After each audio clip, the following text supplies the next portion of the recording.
Hi, I'm Eric Wnuck, consulting for MAAP Real Talk. I'm with Josh Barnett, who ran for U.S. Congress in CD7, and Daniel Wood, who ran for U.S. Congress in CD3. We are at the state capitol. There was supposed to be a We the People Arizona Alliance rally tonight, and when they got here, it was all fenced off. And I'd like to get Josh and Daniel's thoughts on what you found when you got here. Well, as I was walking up, I saw not one but two fences wrapped around, even though the Democrats think that fences don't work or walls. And then I had to drive around because I was trying to find somewhere to park, and I called you. I said, "Where'd you park at?" But yeah, they got the restrooms all circled off, blocked off with fencing. They got concrete walls, barriers in front of all the entrances into the parking lot. It's ridiculous, and we've never ever had a problem down here. This entire time that we've been out here for the months and months now, never had one issue. And for them to treat the people like this, we shouldn't be surprised. Daniel, what do you think of all this? About basically what he's saying. We've been out here for months. Patriots have been out here, protesting peacefully, saying their peace of mind, and, you haven't seen any damage. Matter of fact, they clean up the place afterwards, and then we come out here now, and you see no trespassing.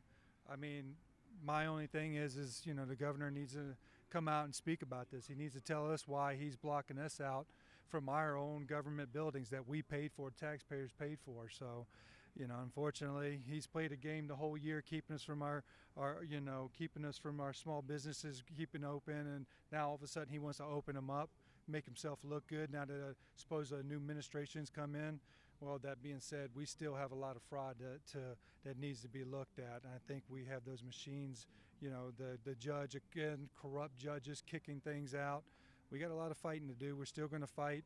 We're going to do so within the Constitution, and we're going to do it right. Law and order is what we need right now more than ever, and we need to come together as we the people.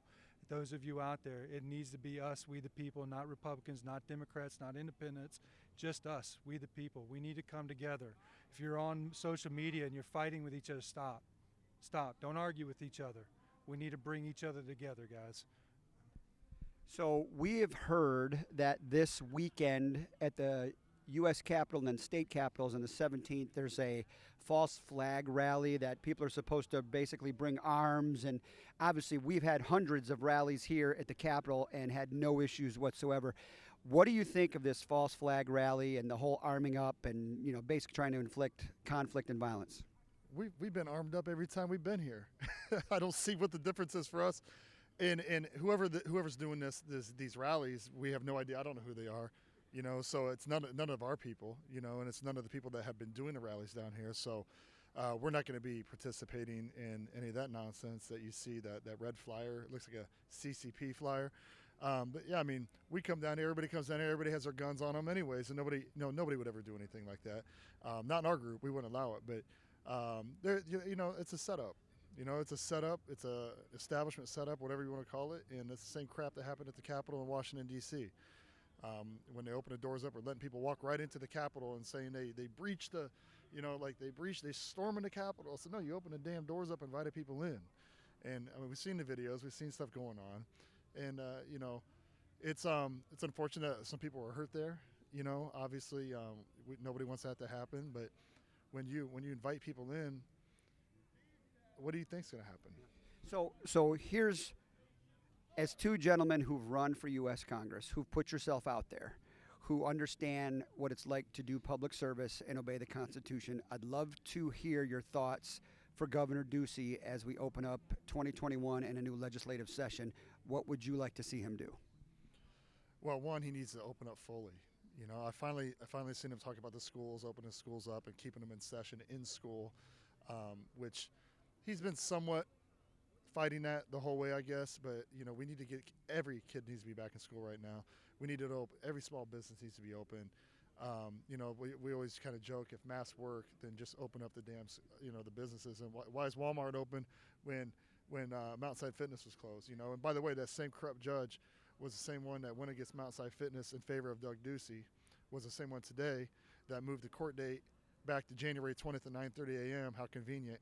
Instead of having it Friday or Monday, he has it on Inauguration Day. Daniel, what do you think? What are your messages for the governor? Step down. I'm not going to be light about this. He needs to step down. He's committed treason within the United States of America. He's committed treason against the people. Him shut down these small businesses was treasonous. It was against the Constitution. You can't open up, large businesses and then close down small businesses. He profits off of COVID through TGen.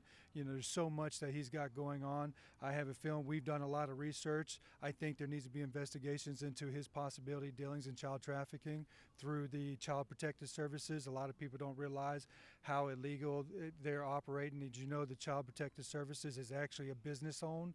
And so in the way they operate and the way they operate within the laws, they're actually committing treason in a sense. I guess you can say they're going against the Constitution by taking these children away. A lot of these children didn't even need to be taken away from their parents. So something needs to be looked into that. He also tied to Paul Peterson. He was arrested for child trafficking. There's a lot of things that are at stake. This isn't just the fraud. They have to commit the fraud to hide what they're actually doing. And that's what it is. And no one's saying that. I will say it. It needs to be we need, obviously we see the Congress. We see our legislators have failed us. Now our court systems, our judicial systems failed us. And what we need now is the military. The military, they protect we the people. They protect we the people. President's been given affidavits under Article 4, Section 4. President has a duty. If he does not do that duty, then he commits treason. All right? And so, Mr. President, I'm asking you to bring the military in and save this country, And if he doesn't, we the people, this is why we got to come together. We have to come together and band together. We are the greatest army in the world, all right? We are the greatest strength there is. It doesn't matter.